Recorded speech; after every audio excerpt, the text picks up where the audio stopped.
നമസ്കാരം. ഇന്ത്യൻ ഇരുചക്ര വാഹന വിപണിയിൽ ഹോണ്ടയെ അധികായന്മാരാക്കിയത് സ്കൂട്ടറുകളാണെന്ന് വേണമെങ്കിൽ പറയാം. ആക്ടിവയിലൂടെ കമ്പനി രാജ്യം വെട്ടിപ്പിടിച്ചപ്പോൾ ഡിയോ എന്ന സ്പോർട്ടി മോഡലിലൂടെ ബ്രാൻഡ് യുവാക്കൾക്കിടയിലും വലിയ തരംഗമായി മാറിയിരുന്നു. ഇന്നത്തെ തലമുറയ്ക്ക് ഡിയോയുടെ മഹത്വം മനസ്സിലായേക്കില്ല എങ്കിലും ഒരു കാലത്ത് യൂത്തന്മാരുടെ ബൈക്ക് പോലെയായിരുന്നു ഈ ഒരു സ്കൂട്ടർ. കോളേജിലെല്ലാം ഡിയോയിൽ ചെത്തി നടന്ന കാലഘട്ടം അതിവേഗമൊന്നും 90s കിഡ്സ് മറക്കാനിടയില്ല. പിന്നീട് ആധുനിക എതിരാളികളെല്ലാം കയറിയപ്പോൾ അപ്ഡേറ്റ് ആവാൻ മടി കാട്ടിയതോടെ ഹോണ്ടയുടെ വണ്ടി പതിയെ പിൻനിരയിലേക്ക് തഴയപ്പെട്ടു. ഇലക്ട്രിക് സ്കൂട്ടറുകൾ കൂടി സജീവമായതോടെ ഡിയോ എന്ന പേര് പോലും ഇപ്പോൾ കേൾക്കാതെ അവസ്ഥയാണ്. ഇപ്പോൾ മോഡേണായ ആക്ടീവയ്ക്കൊപ്പം പിടിച്ചു നിൽക്കാൻ ഡിയോയ്ക്ക് സാധിക്കുന്നുണ്ട്.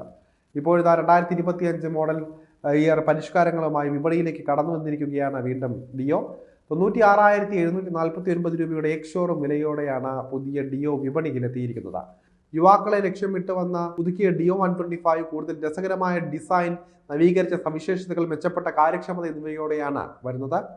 DLX, H സ്മാർട്ട് എന്നിങ്ങനെ രണ്ട് വേരിയന്റുകളിലായി വരുന്ന മോഡലിന് യഥാക്രമം 96,749 രൂപയും 1,02,144 രൂപയുമാണ് എക്സ് ഷോറൂം വിലയായി മുടക്കേണ്ടി വരുന്നത്. Matte marble, blue metallic, pearl deep ground grey, pearl sports yellow, pearl igneous black, imperial red എന്നീ 5 കളർ ഓപ്ഷനുകളോടെ അകമ്പടിയും 2025 ഹോണ്ട ഡിയോയിലുണ്ട്. ഒരു സ്പോർട്ടിയും സ്റ്റൈലിഷുമായ മോട്ടോർ സ്കൂട്ടർ എന്ന നിലയിൽ ഡിയോയുടെ ആകർഷണം ഇപ്പോൾ കൂടുതൽ ശക്തിപ്പെടുത്തുന്നുണ്ട്. ജെൻസി വിഭാഗങ്ങൾക്കായി പ്രത്യേകം രൂപകൽപ്പന ചെയ്തിരിക്കുന്ന വാഹനം കൂടുതൽ ഫീച്ചറുകളോടെയാണ് രംഗത്തെത്തിയിരിക്കുന്നത്. ഊർജ്ജസ്വലമായ പുതിയ ഗ്രാഫിക്സും കളർ ഓപ്ഷനുകളും ഉപയോഗിച്ച് ഡിയോയെ പുതുക്കി പണിയുന്നതിനൊപ്പം തന്നെ ഹോണ്ട അതിന്റെ ഐക്കണിക് ഡിസൈൻ രൂപവും നിലനിർത്തിയിട്ടുണ്ട്. Mileage, trip meter, range, eco ഇൻഡിക്കേറ്ററുകൾ തുടങ്ങിയ തത്സമയ ഡേറ്റകൾ പ്രദർശിപ്പിക്കുന്ന പുതിയ 4.2 ഇഞ്ച് TFT ഡിസ്പ്ലേ ആണ് 2025 ഹോണ്ട ഡിയോയിലെ പ്രധാന കൂട്ടിച്ചേർക്കലുകൾ. കോൾ, മെസ്സേജ് അലേർട്ടുകളും നാവിഗേഷനും പ്രാപ്തമാക്കുന്ന ഹോണ്ട റോഡ് സിംഗ് ആപ്പുമായും പുതിയ മോഡൽ പൊരുത്തപ്പെടുന്നുണ്ട്.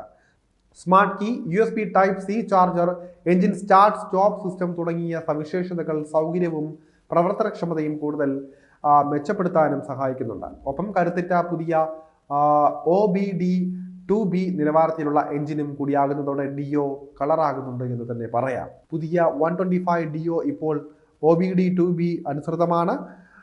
അതുപോലെ തന്നെ 8.19 bhp പവറിൽ പരമാവധി 10.5 Nm ടോർക്ക് ഉൽപ്പാദിപ്പിക്കുന്ന 123.92 cc single cylinder PGM FI എഞ്ചിനാണ് സ്കൂട്ടറിന് ഹൃദയമായിട്ട് വരുന്നത്. CVT ഓട്ടോമാറ്റിക് ട്രാൻസ്മിഷനുമായി ജോഡിയാക്കിയിരിക്കുന്ന എഞ്ചിന് മികച്ച ഇന്ധനക്ഷമതയ്ക്കായി ഇതിന് ഐഡ്ലിംഗ് സ്റ്റോപ്പ് സിസ്റ്റവും നൽകിയിട്ടുണ്ട്. 3 വർഷത്തെ സ്റ്റാൻഡേർഡ് വാറണ്ടിയോടെയാണ് സ്കൂട്ടർ വരുന്നതെന്നതും ഓർക്കേണ്ടതുണ്ട്.